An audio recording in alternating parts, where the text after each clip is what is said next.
Olá, hoje é terça-feira, dia 13 de setembro de 2022, e o Grupo de Conjuntura está reunido para um novo episódio do nosso podcast. Eu sou o Gabriel Chianca e comigo estão os pesquisadores Antônio Lixa, Francisco Eduardo Pires e Margarida Gutierrez.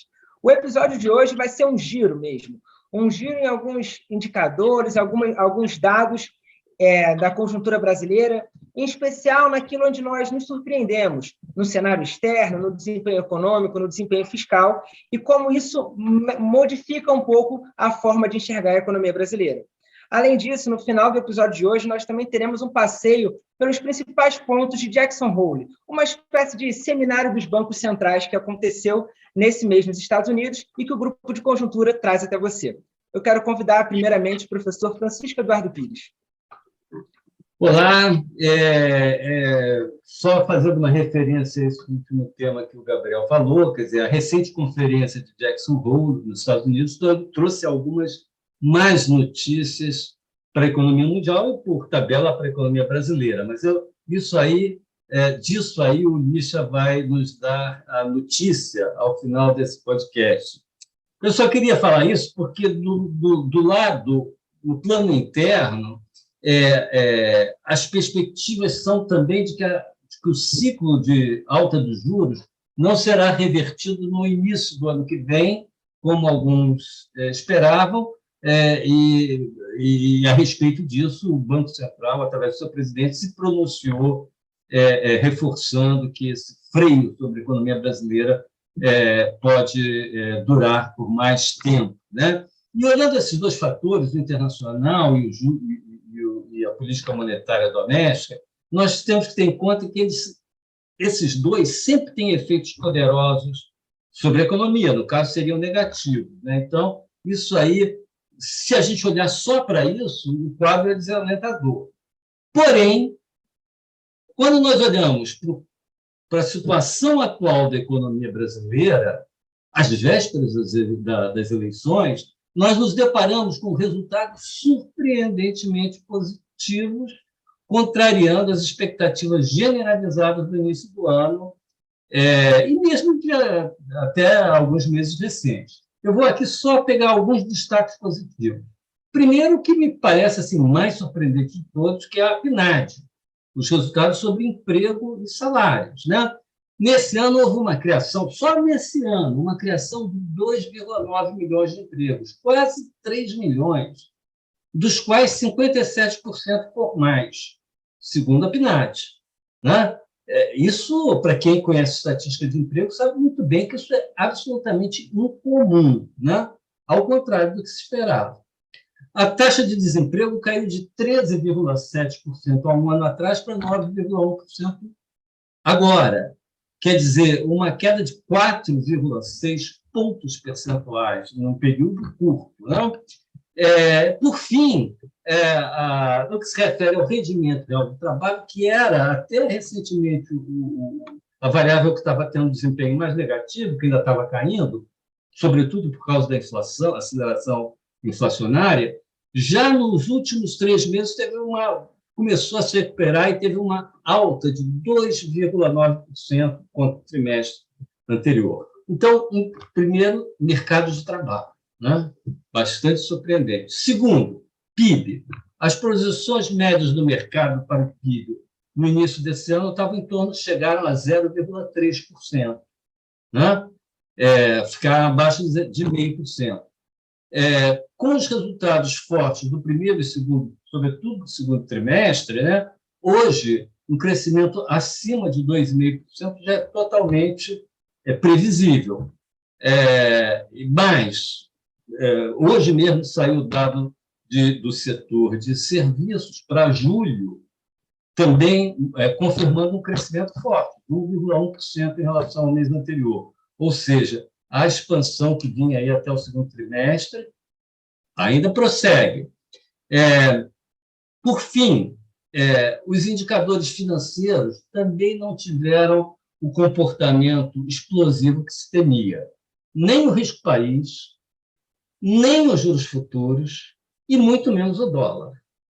Pelo contrário, a taxa de câmbio, que, aliás, hoje subiu para 5,18, no rastro de uma tempestade no mercado financeiro internacional, né? Mas ela vem se situando em níveis de 8% a 10% abaixo do final do ano passado, na contramão do que está acontecendo na maioria dos países cujas moedas vêm se desvalorizando em relação ao dólar. O que está acontecendo? Muitos vêm agora atribuindo o comportamento da taxa de câmbio ao elevado diferencial entre os juros brasileiros e americanos, bem como aos preços das commodities. Tudo bem, acontece que não houve nenhuma surpresa em relação a isso. Desde o ano passado, no final do ano passado, já se sabia que o diferencial entre os juros ia ser mais ou menos esse, né? E quanto aos preços das commodities, nos últimos 3 meses eles vêm caindo. Já caíram, nesses últimos 3 meses, 13%. Né? E isso não fez o câmbio subir, pelo contrário. Né? Então, na verdade, o que estava acontecendo também é que a maioria dos analistas, e nós, em parte, esperavam que o dólar tenderia a subir neste ano por conta da combinação das incertezas relacionadas ao quadro eleitoral e às tensões eleitorais, isso combinado com a piora na situação fiscal que se esperava, nos prognósticos para a dívida pública. Mas faltam 3 semanas apenas para as eleições, e até agora não ocorreu explosão das cotações. O que aconteceu? A gente não tem uma resposta definitiva, mas eu vou elencar aqui, para terminar a minha intervenção, 3 explicações tentativas. A primeira é que aquele quadro de melhoria da economia ao qual eu me referi, obviamente, alivia as tensões e cria um clima de maior otimismo na economia, desarma, digamos assim, um clima de tensão social, a despeito da polarização política, que aí é outra coisa, aí não estamos mais falando de economia.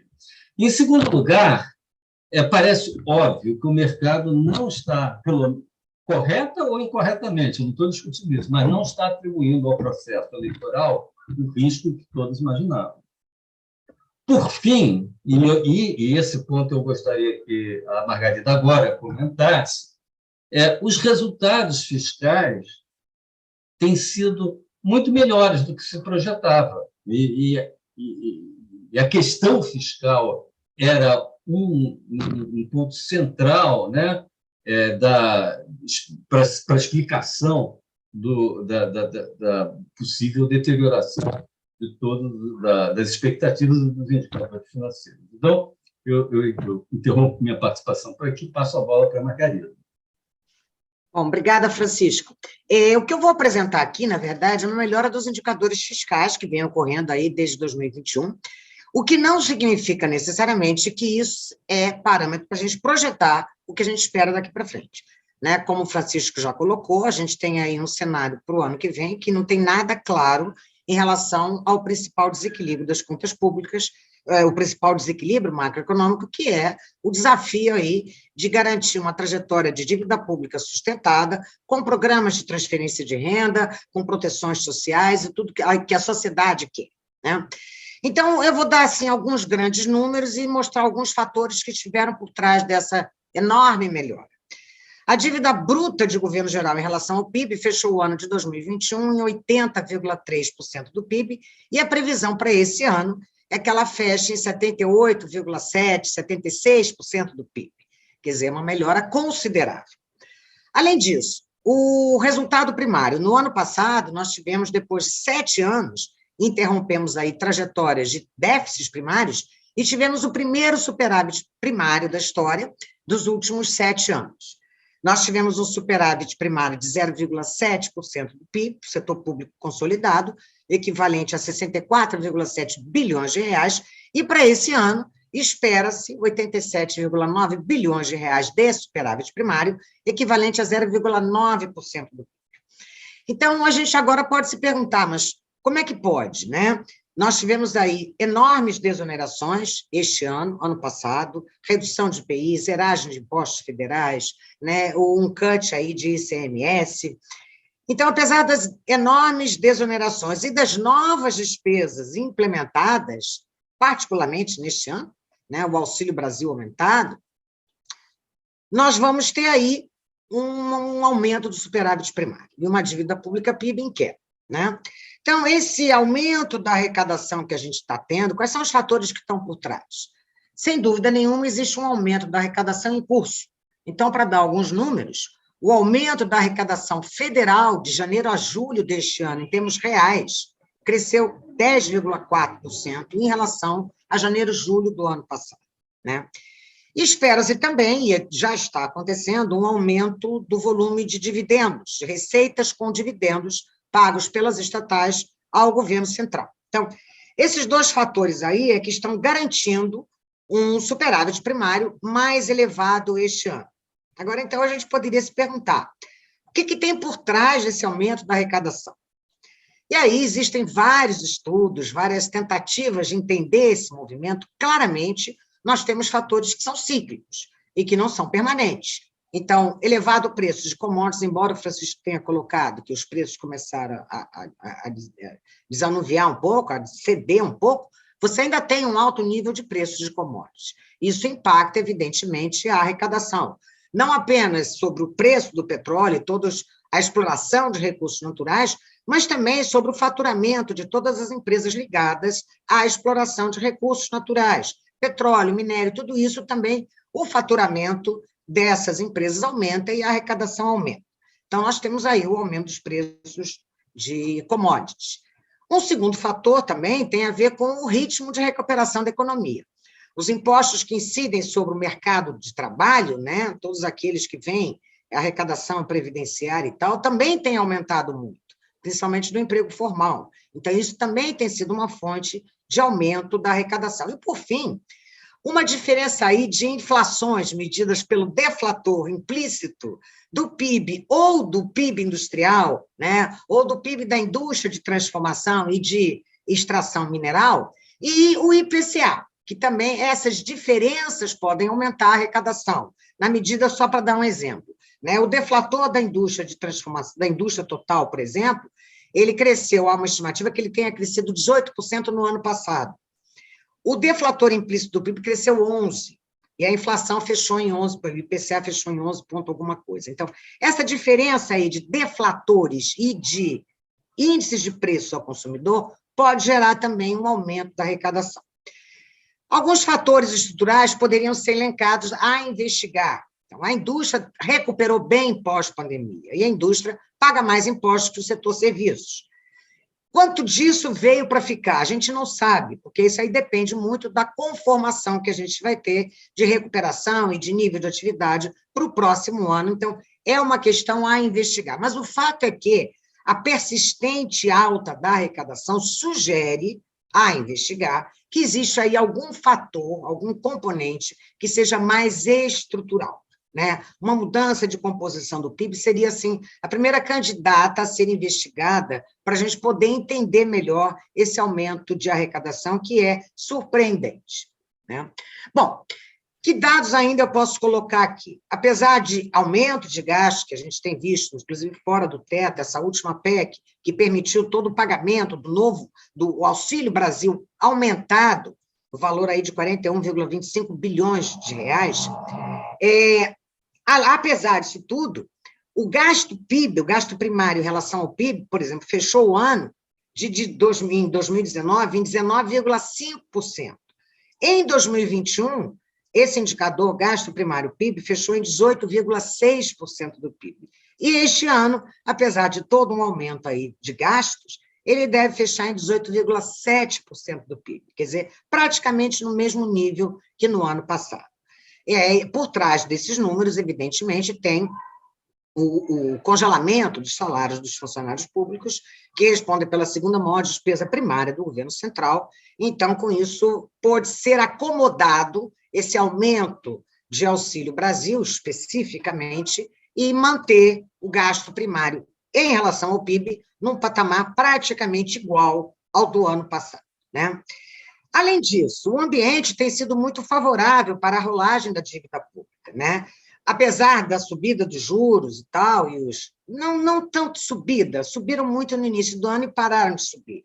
Mas apesar de um elevado nível de juros que o Tesouro tem que enfrentar no mercado, porque os juros cresceram, né, ao longo desse ano, a gente tem aí uma medida um ambiente muito favorável para novas rolagens. Inclusive, o Tesouro Nacional tem um colchão de liquidez aí para resgatar títulos públicos em mercado, sem ter que ir a mercado tomar recursos através da colocação de novos títulos, que é muito confortável. É um indicador que a Secretaria tem divulgado, então esse índice aí de conforto, vamos dizer assim, equivale a 9 meses hoje, e é um recorde na série que eles vêm publicando. 9 meses, se o Tesouro não quiser rolar dívida em mercado, ele tem como, porque ele já tem recursos para, através de outras colocações no passado, ele tem recursos para enfrentar rolagens sem ter que ir a mercado, caso as condições de mercado fiquem mais estressadas, se aproximando aí as eleições e, eventualmente, um novo governo. Bom, além disso, quer dizer, o que tem contribuído favoravelmente para esse principal indicador de endividamento público, né? Está em queda. Tem devolução de recursos antecipados do BNDES. Então, no ano passado, o BNDES devolveu antecipadamente 70 bi, e este ano, até o presente momento, devolveu 30 bi. O Ministério da Economia está querendo que devolva mais, e aí tem uma discussão entre BNDES e Ministério da Economia, mas, claramente, isso também abateu a dívida pública em relação ao PIB. E, por último, a gente ainda tem, apesar da subida dos juros, uma diferença entre juro que incide sobre a dívida pública e PIB favorável à dinâmica da dívida pública, né? Então, por exemplo, para este ano, a gente está esperando aí, incluindo um crescimento de 2,5% em termos reais do PIB, que o PIB nominal deva crescer em torno de 12%. Os juros acumulados em 12 meses que incidem sobre a dívida pública, de acordo com o último dado do Banco Central, que é de julho, está em 10,4%. Ou seja, ainda tem uma diferença negativa no sentido de abater a dívida pública. Quando essa diferença, juro, que incide sobre a dívida e crescimento do PIB nominal é negativa, isso reduz, isso é favorável para a redução da dívida pública PIB, onde o PIB está no denominador.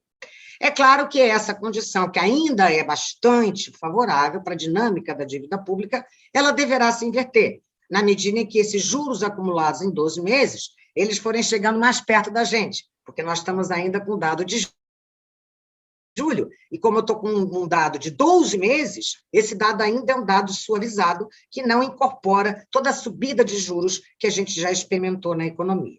Então, esse é o quadro fiscal, e, na verdade, só para fechar agora, como o Francisco colocou, é melhor que a gente tenha um quadro assim do que um quadro onde todos esses indicadores fossem muito piores do que eu estou apresentando. Né? Na verdade, uma dívida pública PIB caindo esse ano, independentemente do cenário fiscal que a gente tem aí, que é difícil projetar, com muitas incertezas e nada muito animador, é muito melhor a gente partir de uma dívida pública PIB menor, mais baixa, do que já partir de uma dívida pública em relação ao PIB, que antes a gente podia até projetar, em 2020, projetava-se que ela ia bater 100% do PIB. Isso, de fato, não aconteceu.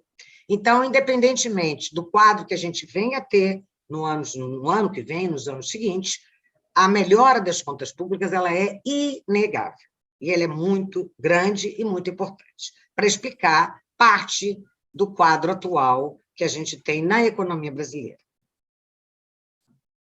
Gostaria de comentar, então, Margarida, sobre o ponto fiscal. Digamos, Margarida está comentando sobre o que a gente tem nas contas fiscais este ano de 2022, mas já várias vezes nós tentamos fazer alguns comentários sobre o que a gente pode esperar sobre o nosso marco fiscal para o ano que vem. Tá? Esse tema fiscal que está sendo discutido aqui, o debate brasileiro, também aconteceu de alguma forma na reunião de Jackson Hole, que Francisco Eduardo e o Gabriel destacaram no começo. Tá?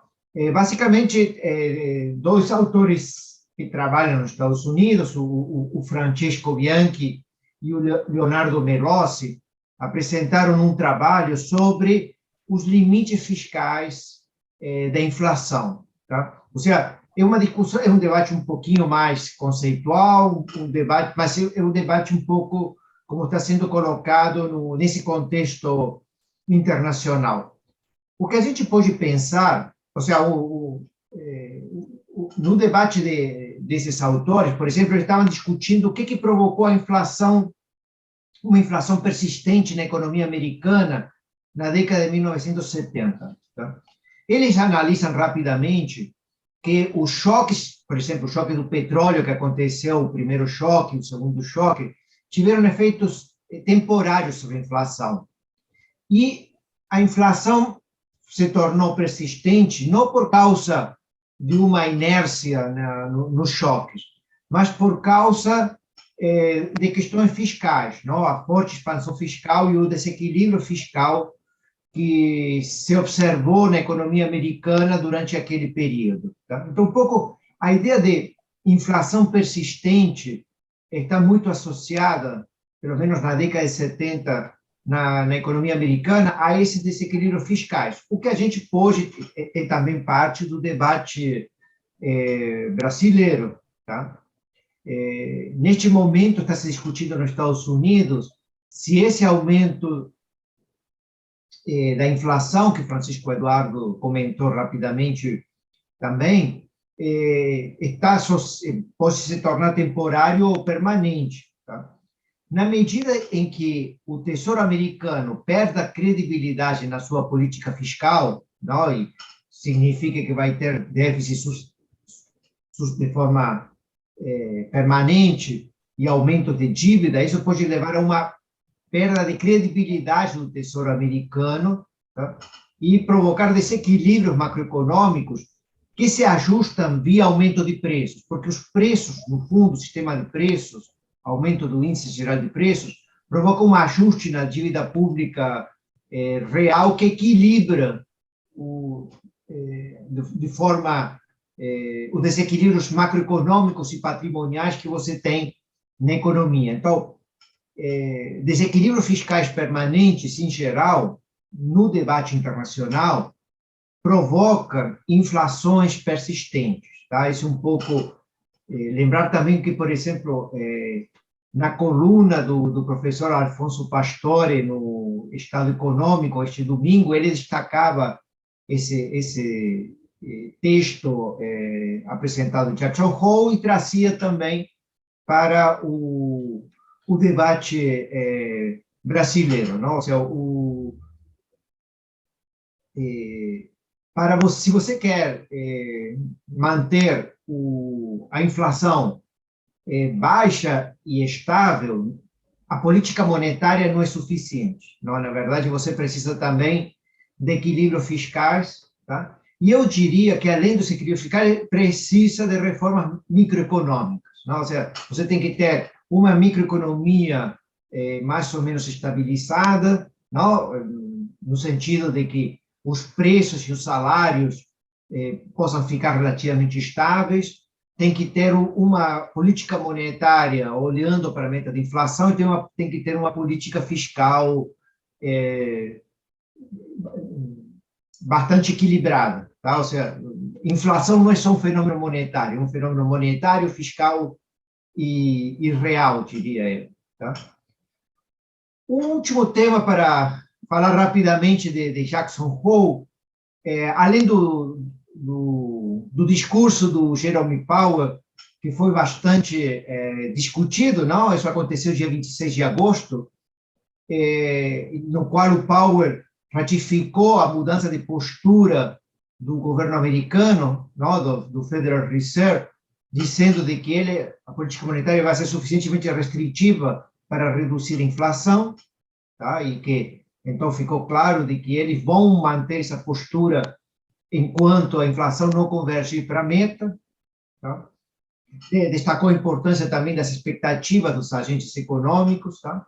Mas teve outro discurso também que foi importante, que foi o discurso do diretor do BIS, do Banco Internacional de Compensações, uma espécie de banco central dos bancos centrais. Tá? E o diretor é Agustin Carstens. E o que basicamente o Carstens destacou é que durante a pós-pandemia, não, a economia não está em um momento de normalidade. Nós estamos num momento em que você pode estabilizar a inflação e o ciclo econômico ao mesmo tempo. Tá? que uma coisa que normalmente a gente espera alcançar. Tá? Ele destacou que existem muitas restrições pelo lado da oferta, que foi criado na pandemia, e esses ventos contra a oferta agregada ainda persistem. Tá? E, por outro lado, não temos escassez de demanda agregada, não? Especialmente depois dos programas de 2020 ou 2021, por causa dos problemas fiscais. Tá? Então, a recomendação do Castanho, só para resumir rapidamente, ele acha que os bancos centrais devem se concentrar, ou a política monetária deve se concentrar no combate à inflação, e a política fiscal, neste momento, deveria basicamente ser utilizada para revigorar a oferta. Aqueles gargalos e dificuldades que a gente tem pelo lado da oferta poderia ser utilizado através de um sistema de incentivos ou desonerações fiscais, tá? Que ajudassem um pouco a essa retomada. Então, a política fiscal não deveria ser vista como uma política anticíclica, no sentido de controle de demanda agregada, mas como uma política que permita resolver os problemas fiscais, não o problema pelo lado dos gargalos nas cadeias produtivas. Tá? Não. Poderíamos ficar por aqui, então. Não sei, Francisco Eduardo, se... Não, podemos parar por aqui. Acho que já fizemos um balanço assim, bastante amplo, né, em termos de temas abordados, e deixamos, então, ficamos aqui e nos despedimos até a próxima terça-feira, né, com mais um podcast do Grupo de Conjuntura. Até lá.